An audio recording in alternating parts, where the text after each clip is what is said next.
नमस्कार and welcome to all of you in global lookout. दोस्तों, हाल में ही यूएसए से ये न्यूज़ आ रही है कि यूएसए ने मैकमोहन लाइन जो है उसे एक्सेप्ट कर लिया है as a international boundary between India and China.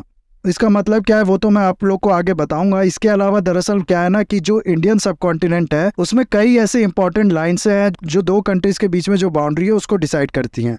आप सबको उन लाइंस के बारे में पता होना चाहिए, जिसमें से जो पहला है वो तो ये मैकमोहन लाइन है। ये इंडिया और चाइना के बीच में जो ईस्टर्न बाउंड्री है वो डिसाइड करता है, यानी कि लद्दाख वाले एरिया में नहीं बल्कि अरुणाचल वाला, असम वाला जो एरिया है वहां पर इंडिया और चाइना की जो बाउंड्री है उसको ये डिसाइड करता है। 1914 में ब्रिटिश इंडिया ने तिब्बत के साथ मिलकर एक शिमला अकॉर्ड साइन किया था, उसमें ये बाउंड्री जो है उसको डिसाइड की गई थी। लेकिन चाइना कहता है कि क्योंकि तिब्बत जो है वो शुरू से हमारा पार्ट रहा है, जो कि बिल्कुल भी गलत है। तिब्बत जो है वो पहले इंडिपेंडेंट रहा करता था और पहले उसका खुद का रूलर हुआ करता था जिसको दलाई लामा कहते थे। आज के जो दलाई लामा है वो इंडिया में ही है, आप लोग को पता होगा। इंडिया में उनने तिब्बत के लिए प्रोविजनल गवर्नमेंट भी बना रखी है धर्मशाला में। लेकिन इसके बाद भी चाइना कहता है कि नहीं, हमारा मानना है कि ये जो तिब्बत है ये शुरू से हमारा पार्ट था, और क्योंकि ये शुरू से हमारा पार्ट था इसीलिए ब्रिटिश इंडिया अगर इसके साथ कोई एग्रीमेंट साइन करती भी है तो वो इलीगल होगा, वो कोई वैल्यू नहीं रखेगा, क्योंकि एग्रीमेंट साइन होना चाहिए था हम लोग के साथ। इसीलिए इस लाइन को चाइना मानता नहीं है। और इसके साउथ में अरुणाचल प्रदेश वाला एरिया, इस तरह के और भी एरिया, टोटल 65,000 स्क्वायर किलोमीटर का जो इंडियन टेरिटरी है उसमें चाइना अपना दावा बताता है नॉर्थ ईस्ट इंडिया में। तो ये तो हो गई ईस्टर्न बाउंड्री इंडिया और चाइना की। और जो वेस्टर्न बाउंड्री है उसमें जो स्टेटस है वो मैं आप लोग को बताऊं तो चाइना ने अक्साई चीन जो है वो इंडिया का पार्ट था उसे कैप्चर कर रखा है, यानी लद्दाख का थोड़ा सा पार्ट उसने इलीगली कैप्चर कर रखा है। और जो लाइन अभी है जिसको दोनों कंट्री टेम्पररी बॉर्डर की तरह ट्रीट करती है वो है लाइन ऑफ एक्चुअल कंट्रोल। ये बॉर्डर लाइन नहीं है, ये इंटरनेशनल बॉर्डर लाइन नहीं है। इंडिया कहता है कि ये जो अक्साई चीन वाला आपने इलीगल कैप्चर कर रखा है वो हमें लौटाओ, लेकिन जब तक वो नहीं होता तब तक इस लाइन के दोनों साइड दोनों कंट्री कहने के लिए अपना जो कंट्रोल है उसको बना के रखती हैं। लेकिन उसके बाद भी आप लोग को पता होगा कि जो क्लैशेज है वो लगातार होते रहते हैं। हाल में ही गलवान वैली का जो क्लैशेज है वो हुआ था, जिसका मतलब है कि इसके बाद भी चाइना जो है वो यहाँ एग्रेशन दिखाता है, यहाँ डिस्प्यूट क्रिएट करता है, जिसके बाद ये क्लैशेज होते हैं। तो चाइना जो है वो इंटरनेशनल बाउंड्री तो दूर की बात, ये जो एलएसी है इसकी भी रिस्पेक्ट नहीं करता है। उसके अलावा फिर इंडिया और पाकिस्तान के बीच में जो बाउंड्री डिसाइड करती है वो कहलाती है रेड क्लिफ लाइन। और यही लाइन फिर इंडिया और बांग्लादेश के बीच में भी बाउंड्री डिसाइड करती है, क्योंकि बांग्लादेश जो है वो पहले ईस्ट पाकिस्तान हुआ करता था। तो पार्टीशन के टाइम पे ये लाइन बनाई गई थी इंडिया जो है उसको दो भाग में बांटने के लिए। इसके अलावा पाकिस्तान और अफगानिस्तान के बीच में जो लाइन बॉर्डर बनाती है उसको कहा जाता है दुरंत लाइन। और इंडिया और श्रीलंका के बीच में लाइन तो नहीं कहना चाहिए, एक स्ट्रेट है। स्ट्रेट आप लोग जानते होंगे, एक नैरो पासेज को कहते हैं जो दो वाटर बॉडी को कनेक्ट करता है, उस स्टेट को कहा जाता है पल्क स्टेट। तो ये सब चीजें आप लोग को पता होनी चाहिए, मैंने एडिशनल नॉलेज के लिए इसमें बता दी। उसके अलावा अभी हुआ क्या है कि यूएसए ने कहा है कि हम लोग मानते हैं कि ये जो मैकमोहन लाइन है जो ब्रिटिश इंडिया ने एग्री की, तिब्बत की जो 1914 की अथॉरिटी थी उसके साथ, यही इंटरनेशनल बाउंड्री है इंडिया और चाइना के बीच में। हाल में ही यूएसए के एक सेनेटर बिल हार्गेली और जेफ मर्कली ने ये जो रिजोल्यूशन है ये इंट्रोड्यूस किया है यूएसए के कांग्रेस में, जिसमें मैकमोहन लाइन को इंटरनेशनल बाउंड्री लाइन मानी गई है। और इसके अलावा इस रिजोल्यूशन में ये कहा गया है कि चाइना जो थ्रेट पोज कर रहा है तो खतरा बना हुआ है free and open Indo Pacific के लिए। ऐसे में ये जरूरी बन जाता है यूनाइटेड स्टेट के लिए कि वो शोल्डर से शोल्डर मिला के खड़ा रहे उसके जो स्ट्रेटेजिक पार्टनर्स है इस रीजन में उनके साथ, और खासकर से इंडिया के साथ। और आप लोग को बता दूं कि ये जो रिजोल्यूशन है ये बाई पार्टीशन रिजोल्यूशन है, यानी कि इसका मतलब ये है कि ऐसा नहीं है कि कोई यूएसए की एक पार्टी जो है वो इसको सपोर्ट कर रही है दूसरी नहीं कर रही है, दोनों पार्टीज ने इसको सपोर्ट किया है, सारे सेनेटर्स ने इसको रिकॉग्नाइज किया है। और इसका मतलब है कि यूएसए कह रहा है कि ये जो अरुणाचल प्रदेश है ना ये हम लोग मानते हैं कि इंडिया इंटीग्रल पार्ट है, और चाइना ये जो क्लेम करता है कि अरुणाचल प्रदेश हमारा पार्ट है, ये साउथ तिब्बत का पार्ट है, ये गलत है। साथ ही साथ इस रिजोल्यूशन में चाइना को कंडेम भी किया गया है उसका जो एग्रेशन है उसके लिए, और कहा गया है कि चाइना जो एग्रेसिवली स्टेटस को चेंज करने की बात कर रहा है, चेंज करने की कोशिश कर रहा है, ये बिल्कुल भी गलत है, ऐसा उसको नहीं करना चाहिए। और साथ ही साथ इंडिया की तारीफ की गई है, इंडिया ने जो रेजिस्टेंस दिखाया है चाइनीज एग्रेशन के अगेंस्ट में उसके लिए। इसके अलावा इस रिजोल्यूशन में कहा गया है कि इंडिया ने जो स्टेप्स लिए हैं चाइना के इस एग्रेशन को कंट्रोल करने के लिए, चाहे वो इंफ्रास्ट्रक्चर डेवलप करने के स्टेप हो गए, चाहे मिलिट्री बिल्डअप के हो गए, ये सब वाकई काबिल तारीफ है। और साथ ही साथ ये भी कहा गया है कि यूएसए इंडिया स्ट्रेटेजिक पार्टनरशिप और क्वाड और बाकी सब जो एंगेजमेंट है यूएसए और इंडिया की, इनको और भी इनहेंस और मजबूत करके और इंडिया के हमलों को सपोर्ट करने की जरूरत है ताकि free and open Indo Pacific जो है वो बनाया जा सके। ना हो सकता है आपके मन में ये क्वेश्चन आ रहा होगा कि यूएसए का ये मानना कि यही इंटरनेशनल बाउंड्री है, इससे कितना असर पड़ जाएगा, क्या ये बहुत ज्यादा बड़ी बात है, क्या इसका मतलब अब ये है कि चाइना जो है वो अब अरुणाचल प्रदेश को क्लेम करना बंद कर देगा।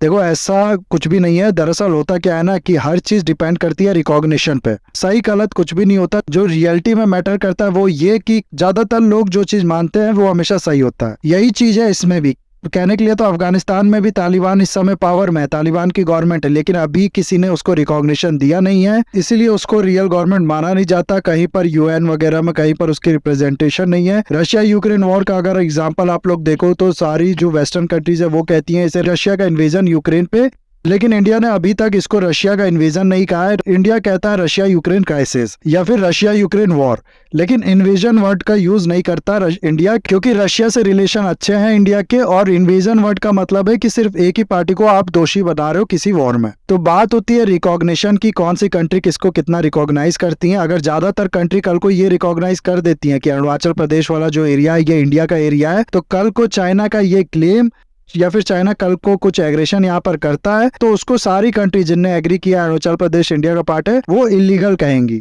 और अगर इसका उल्टा होता है तो इंडिया की एक्टिविटी को इलीगल कहा जाएगा इस एरिया में। ना यूएसए एक पावरफुल कंट्री है, यूएसए के पास पैसा है, इकोनॉमी है और बहुत ज्यादा डिप्लोमेटिक इन्फ्लुएंस भी है इसके पास। इसका कहना कि हम लोग मानते हैं कि अरुणाचल प्रदेश इंडिया का पार्ट है, ये वाकई में बहुत बड़ी बात है। इसके बाद कल को अगर चाइना कुछ यहाँ पर एग्रेशन करता है तो बहुत ज्यादा रेयर केस में ये भी हो सकता है कि यूएसए मिलिट्री सपोर्ट भी प्रोवाइड करे इंडिया को, जिसके चांसेस जैसा कि मैंने बोला बहुत ज्यादा रेयर हैं। लेकिन फिर भी ये जो रिकॉग्निशन है या फिर और भी कंट्री अगर रिकॉग्नाइज करती हैं तो एक तरीके से प्रेशर बनेगा चाइना पे, और उसका ये जो क्लेम है कि अरुणाचल प्रदेश हमारा पार्ट है और भी ज्यादा वीक होता जाएगा, इसकी कोई वैल्यू नहीं रह जाएगी। इसके अलावा हाल में ही अगर आप लोग देखोगे ना तो यूएसए की तरफ से धीरे धीरे काफी ज्यादा टफ पोजीशन या फिर एक तरीके से आप लोग कह लीजिए कि बहुत ज्यादा खुला चैलेंज दिया जा रहा है चाइना को। सबसे पहले तो नैन्सी पेलोसी का जो विजिट था ताइवान में वो एक बहुत बड़ा इशू हो गया था, चाइना बहुत ज्यादा गुस्सा हुआ था उस समय। उसके अलावा ये वाली जो न्यूज है कि अरुणाचल प्रदेश इंडिया का पार्ट है ये अलग हो गया। साथ ही साथ हाल में ही इंडिया और यूएसए ने मिलिट्री एक्सरसाइज भी की उत्तराखंड के औली डिस्ट्रिक्ट में। युद्ध अभ्यास जो दोनों कंट्री के बीच में मिलिट्री एक्सरसाइज है वो इस साल यहीं पर हुआ था। और उसके अलावा आप लोग ने हो सकता है न्यूज सुनी होगी कि ऑकस जो ग्रुप है, ऑकस ग्रुप दरअसल यूके, यूएसए और ऑस्ट्रेलिया का एक ग्रुप है। इसमें ये लोग एक न्यूक्लियर सबमरीन का डील कर रहे हैं जिसमें ऑस्ट्रेलिया जो है वो प्रोक्योर करेगा न्यूक्लियर सबमरीन यूएसए और यूके से।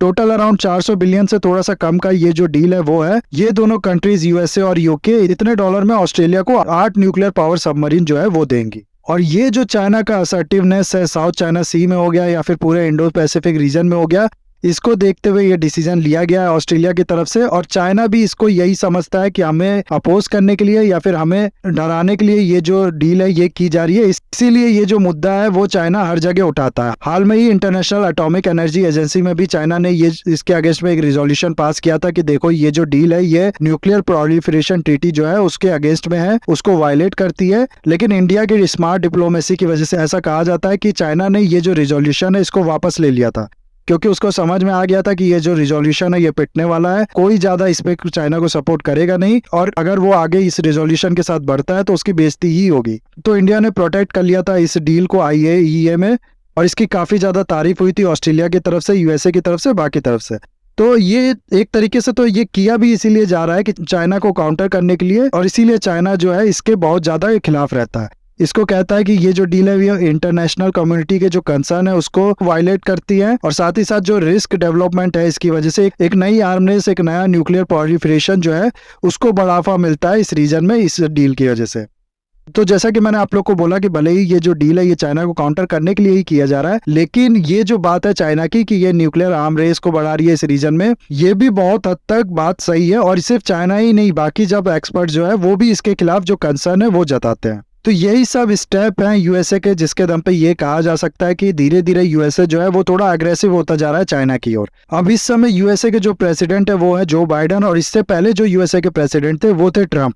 तो ट्रंप के टाइम पे भी काफी ज्यादा एग्रेसिव पॉलिसी यूएसए की तरफ से अपनाई गई थी चाइना के अगेंस्ट में, लेकिन उस समय जो एग्रेसिवनेस है, जो अटैक है यूएसए की तरफ से, वो देखा गया था चाइना की इकोनॉमी के अगेंस्ट में। आप लोग को याद होगा कि उस टाइम पे ट्रेड वॉर चालू कर दिया था ट्रंप ने चाइना के साथ, तो उस समय जो मेन फोकस था यूएसए का वो चाइना की इकोनॉमी को चोट पहुंचाने का था। और अभी जो बाइडेन के टाइम में इस पे स्ट्रेटेजिकली एडवांस किया जा रहा है। जो भी कंट्री जिसका चाइना के साथ इशू है उनको कैपेबिलिटी बढ़ाई जा रही है, उनके साथ कोऑपरेट कर रहा है यूएसए और पूरी तरीके से चाइना को घेरने की कोशिश कर रहा है। नाउ ये जो पूरा एग्रेसिवनेस है जो मैं कह रहा हूँ यूएसए दिखा रहा है धीरे धीरे चाइना पे, इसके अगर हम लोग कारण की बात करें तो एक रीजन तो ये एक्सपेक्ट किया जा सकता है कि रशिया यूक्रेन वॉर के बाद यूएसए को डर है कि चाइना जो है वो इससे ये सेंस ना निकाल ले कि रशिया एग्रेसिवनेस दिखा के बच गया, इसका मतलब हम लोग भी एग्रेसिव पॉलिसी अपना सकते हैं और उसके बाद बच सकते हैं। तो ऐसा मोरल बूस्ट ना मिल जाए चाइना को, इसी बात से डर के यूएसए हो सकता है पहले ही सिग्नल भेज रहा हो चाइना को कि देखो ऐसा कुछ करने की सोचना भी मत। उसके अलावा प्रॉब्लम क्या है ना, चाइना के लोगों का भी बहुत ज्यादा ऐसा सोचना है और बहुत से लोग भी इस आर्गुमेंट को सपोर्ट करते हैं कि देखो क्या है, यूएसए इस समय नंबर 1 पे इकोनॉमी में, मिलिट्री में, हर चीज में। धीरे धीरे चाइना जो है वो आगे बढ़ता जा रहा है यूएसए को पछाड़ने की ओर। तो ऐसे में चाइना को काउंटर करने के लिए चाइना यूएसए से आगे ना निकल जाए, इसलिए यूएसए क्या कर रहा है कि जितनी भी कंट्रीज जिनके साथ इशू है चाइना का, उस इशू को एक्सेजरेट कर रहा है, उस इशू को बढ़ा चढ़ा के बता रहा है और खासकर से इंडिया के साथ ऐसा कर रहा है यूएसए चाइना की डेवलपमेंट को रोकने के लिए। तो ये इस तरीके के आर्गुमेंट जो है वो भी दिए जाते हैं और खासकर से जो चाइना के लोग हैं वही इस तरीके का आर्गुमेंट देते हैं या फिर इसको सपोर्ट करते हैं। तो रीजन भले ही चाहे जो भी हो, लेकिन जो जरूरी बात है वो ये कि ये जो रिजोल्यूशन है यूएसए के कांग्रेस में ये इंडिया के फेवर में है, इसलिए इंडिया को इसको वेलकम करना चाहिए। और इंडिया के भी जो कंसर्न्स है उसमें यूएसए काफी ज्यादा हेल्प कर सकता है इंडिया की, इस बात को समझना चाहिए। इन सब के अलावा थोड़ी देर में आप लोग का जो ध्यान है वो यहाँ से हटा के एक जरूरी टॉपिक पे लेके जाना चाहता हूँ। दरअसल हुआ क्या है ना कि दोनों साइड बॉर्डर पे, चाहे वो चाइना हो चाहे इंडिया हो, लगातार इन लोग ने इंफ्रास्ट्रक्चर बिल्ड करना शुरू किया है और इस जगह पे आप लोग को पता होगा है हिमालय। ऐसे में इस तरीके की न्यूज़ें आ रही हैं कि ये जो इंफ्रास्ट्रक्चर का डेवलपमेंट है, ये जो बिल्डअप है इस एरिया में दोनों साइड, वो बहुत ज्यादा इकोलॉजी को, इन्वायरमेंट को डैमेज पहुंचा रही है, क्लाइमेट चेंज की ओर बढ़ावा दे रही है। हाल में ही जोशीमठ के सिंकिंग की न्यूज जो आई थी वो आप लोग ने सुना ही होगा। तो इस तरीके के भी जो कंसर्न है उस पर भी वर्ल्ड का फोकस होना चाहिए और वर्ल्ड के फोकस होने से पहले जो रीजनल कंट्रीज है उनके लीडर्स का फोकस होना चाहिए। ऐसा ना हो कल को कि एक दूसरे के ऊपर जीतने के चक्कर में दोनों ही हार जाए, तो इसको भी दिमाग में रखना चाहिए। बाकी इस वीडियो को मैं यहाँ पर करूंगा खत्म। आई होप वीडियो आपको अच्छा लगा होगा। इसे लाइक, कमेंट, शेयर, सब्सक्राइब जरूर कीजिएगा। That's all, have a nice day, take care.